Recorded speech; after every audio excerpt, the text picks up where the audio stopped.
Hey guys, this is Zara from the Willow Tree Schoolhouse and welcome back to my channel. If you are new here, let me formally introduce myself. I am a homeschooling mom of 3 kids ranging from ages 7, 5, and I have an official 1-year-old joining us. And I am a homeschool convert, which means that if it wasn't for the lockdown that had happened back in 2020, I wouldn't have discovered homeschooling and I probably wouldn't have fallen in love with this journey, which is why I use my Instagram account and this space to document how it's going. You guys, I have so much to talk about that I don't know where to start. But first things first, I just have to say,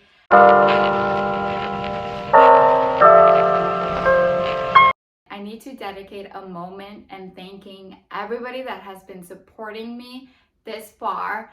I'm humbled.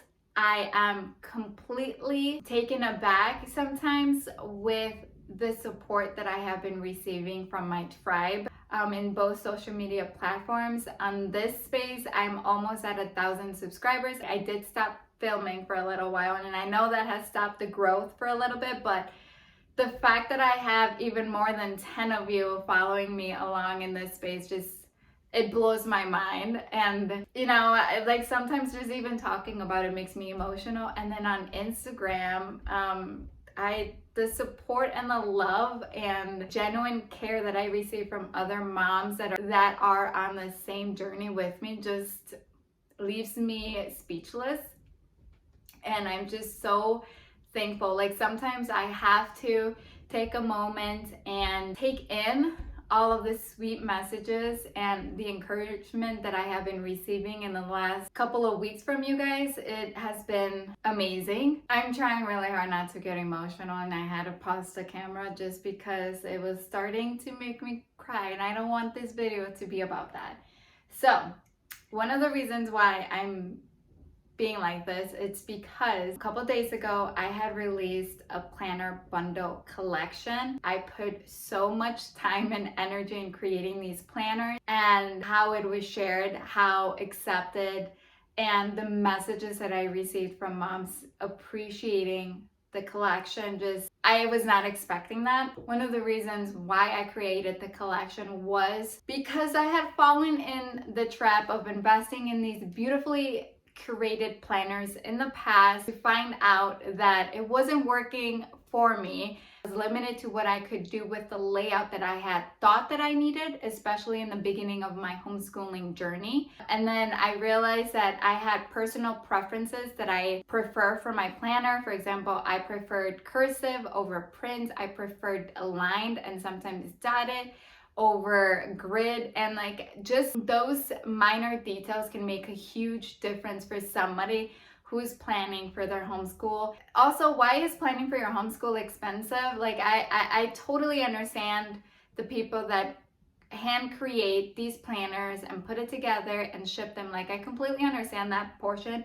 And I'm not mad at the player, I'm mad at the game. That's what I want to say. I'm mad at the game. I don't understand why planning should be pricey. It's already hard enough picking the right curriculum for your family and for your children. Why should picking the correct layout, why is that a challenge? Why are we adding that into the mix?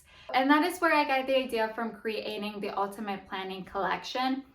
You get access to 3 different planners, and in those planners you get access to either dot, grid, or lined background, and you also get the option of choosing either print or cursive in any of those layouts and any of those background options. One of the reasons why I created that collection like that is because my homeschooling is always changing to different seasons of life, and why not offer you different layouts as well so it can easily be adapted to those seasons of life. I was always so annoyed that I was limited to only one layout, and then it also annoyed me that if you wanted a specific planner with a different background, like you had to overpay for the same layout but just a different background. So that's why I created this collection, and I didn't take the moment to realize that it was going to be fully accepted into the community. Like that's just blows my mind that you guys trust me enough to invest in something I created.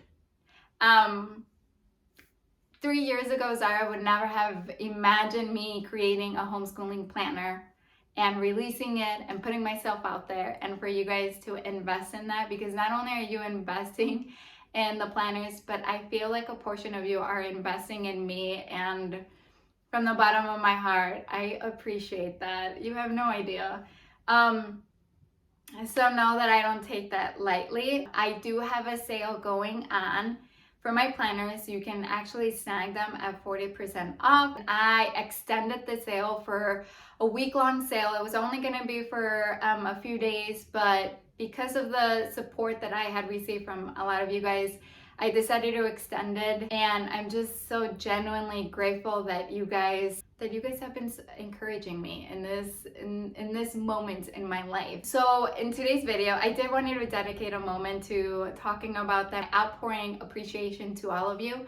But now I am actually going to share with you guys on how I plan for my homeschool. You will actually see one of the layouts that's available right now in that collection. Okay, and it wasn't until I was about to continue on with my video that I totally forgot to share with you guys what else are you guys getting when you invest into that collection. You also get a weekly or a daily checklist for your children, and look at you guys, you get to match.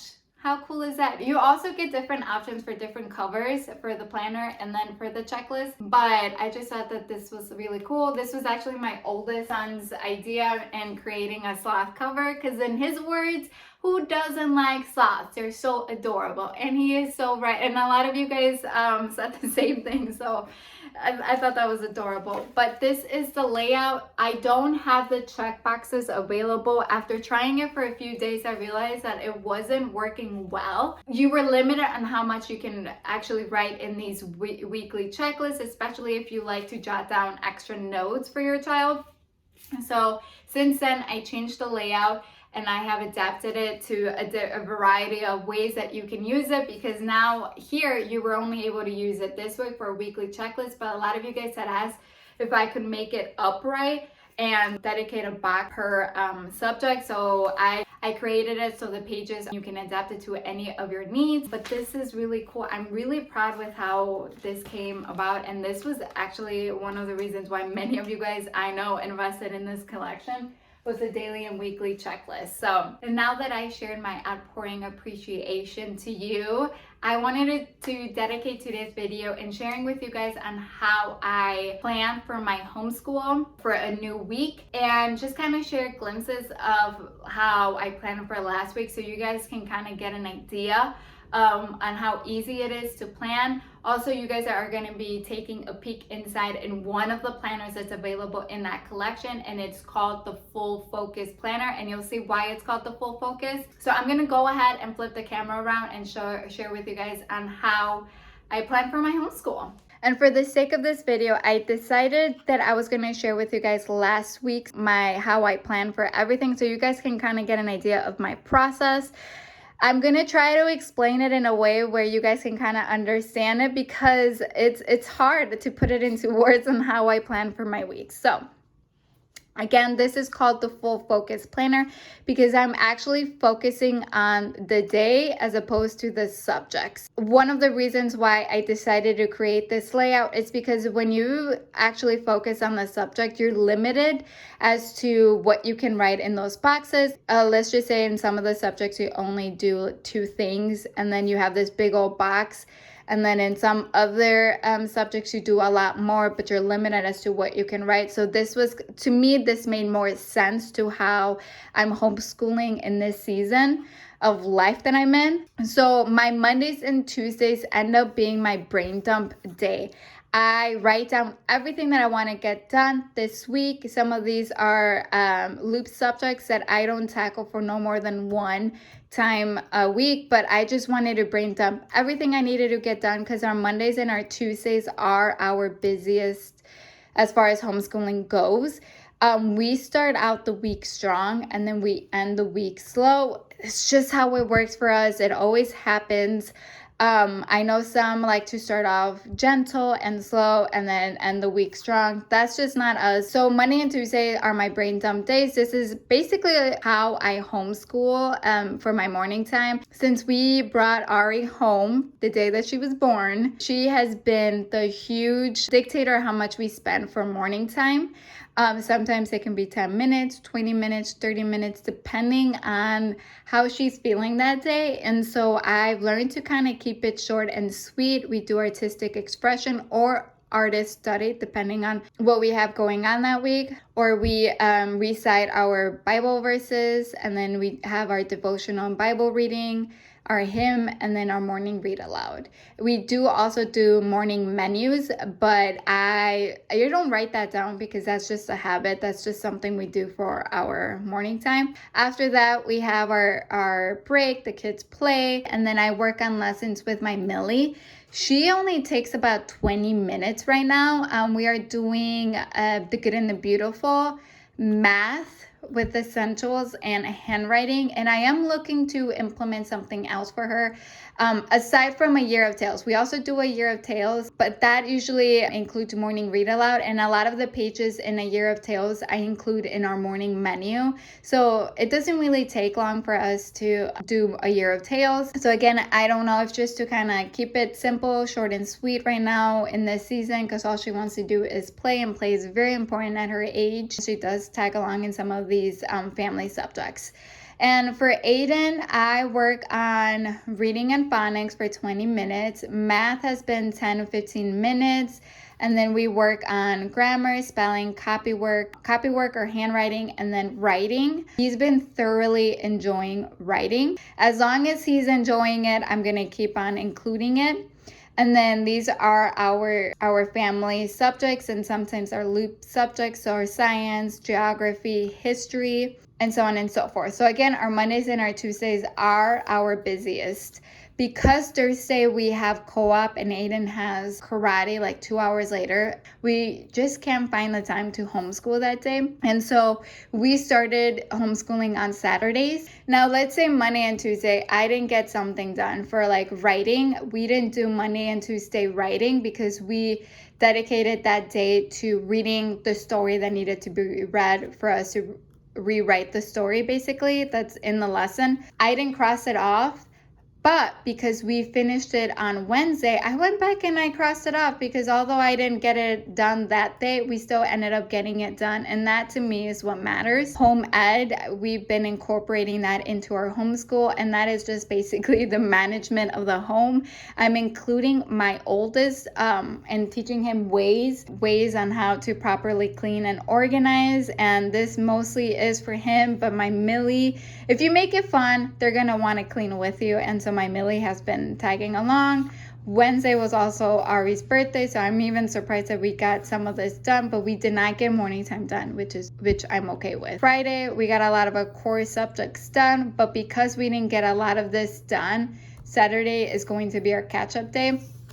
I do dedicate a full row for my weekly reads. Now, at the start of the week, I do write down all of the books that I want to read, and I did not do it this week, and it shows. I have fallen behind in some of my readings, so I'm going to try to catch up today and this weekend. But do it that way, you guys. Just write down all of the books that you want to read to your children, especially if you're in Ambleside Online. Just do it that way and you can just cross it off as you read. So write down all of the picture books that I did read to them. We have a family goal of 100 picture books a term. And so I like to jot it down and just kind of keep a note of what I've read to my kids. And then I dedicate a row to notes and extras. We have been incorporating mindfulness into our homeschool, so I wanted to write that down. And then words of the week, which is devotion because of a year of tales, and then buffoon because of this word a day book that I started incorporating in our homeschool. And that is about it, you guys. That is basically how I plan for my week. I try to keep it short and sweet and try to stay as organized as possible. I am going to start color coordinating a day of the week with a marker so I can visually see what days we're getting some of the subjects done. And so I can kind of see what day works best for those subjects and what day doesn't work best for those specific subjects. Okay guys, and that is it. That is how I plan for my homeschool. It's very straight to the point, and I don't try to overcomplicate it. I'm in a busy season right now that I feel like I'm always catching up. As far as our reading goes, I read to them before bedtime. My new homeschooling week actually starts Sunday night when I try to catch up with our reading for the new coming week. So a lot of our Ambleside Online, I start those Sunday night. And also I've noticed that when I actually read to the kids Sunday night, it just best prepares us for the new coming week. And we're all in high spirits because of that. So if you found this video to be at all helpful, please like it. Please subscribe if you are new here, and comment down below if you have any questions that you would like for me to clear up. So thank you guys so much for sticking around. Again, thank you for showing the support in those planners. I will link it down below for you. And have a safe rest of your week, and happy homeschooling.